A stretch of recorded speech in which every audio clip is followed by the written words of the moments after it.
Alright guys, I want to talk to you about something today that I am apparently very good at. And I used to think it was a bad thing, but I actually think it's kind of a good thing.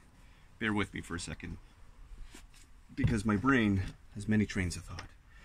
But today I was reminded that it's super important to be a huge failure. And I say that with all sincerity, because today, while moving the chicken tractor, I injured one of our chickens. It's a failure in the design, it's a failure in me not paying attention or whatever, so I really took it to heart and really started to get really defeated and upset and think like, you know, why the fuck am I doing any of this stuff?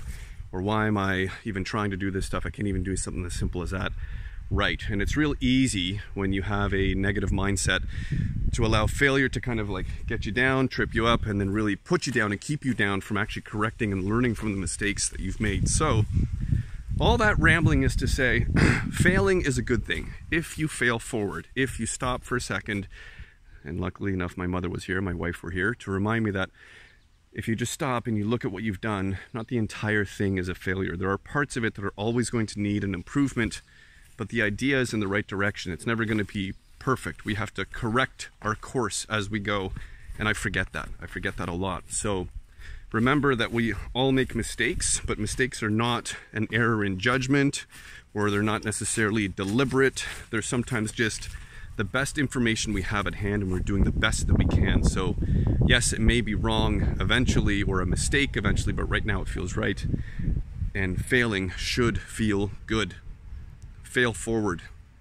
So don't be so hard on yourself, and don't be so hard on others. Take it from me. I'm real good at being real hard on myself and others. So give yourself a break and think of today as Failure Friday. How have you failed today, and what did you learn? I learned I need bigger wheels for this chicken tractor. It needs to be a lighter design, and I need to fix a few other things to make it just less frustrating. So from me to you, in all sincerity, I hope you have nothing but failures in your future, and keep it up.